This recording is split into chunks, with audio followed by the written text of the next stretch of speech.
आई भैया, हम भोजपुरी गायक अरविंद दीवाना बिहार वाला ये चैनल के माध्यम से जे भी देखा था सबके पैर छू के प्रणाम बा।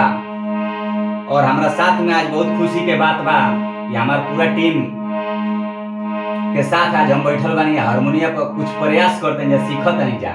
एगो छोट लड़का हम आप लोग के बीच में बानी, गलती सही हुई तो कमेंट में बताए लोग कैसा लागल। आज हमार संतोष शर्मा जी गुरुजी बहुत दूर से आइल बनी चल के, आज हमारा लाइन बाजार से थावे की जरी से गुरु सामान्य हमारे चांद बोली भैया, उपेंद्र भैया, सब के हमारे साथ में आज बैठल का समय देले बा। एक खातिर सबके पैर छू के प्रणाम बा। कुछ हमनी के मनोरंजन कइल जगह मतलब ये दुर्गा पूजा दशहरा के शुभ अवसर पर एगो देवी मैया के गाना रहेगा।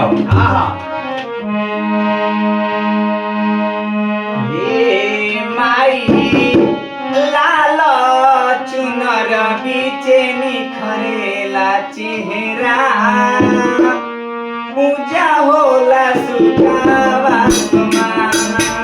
हे माई लाल चुनर बीचे निखरेला चेहरा, पूजा होला सुखावा तुम्हारा।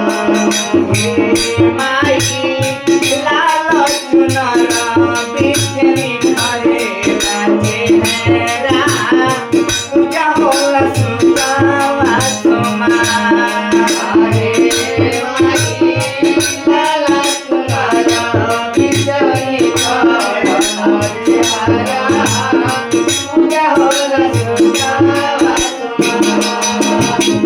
पूजा होला सुखावा, जय हो मोरी मैया, पूजा होला सुखावा तुम्हारा। पूजा होला सुखावा तुम्हारा हमरे मैया, पूजा होला सुखावा तुम्हारा।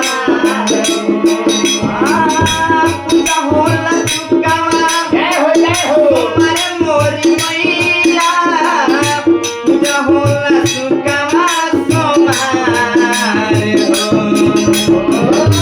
पूजा होला सुखावा तुम्हारा हमरे मैया, पूजा होला सुखावा तुम्हारे।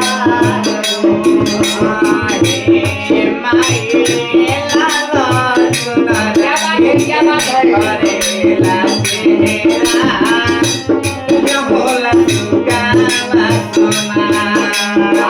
हे माई लाल चुनर बीचे निखरेला चेहरा, पूजा होला सुखावा तुम्हारा।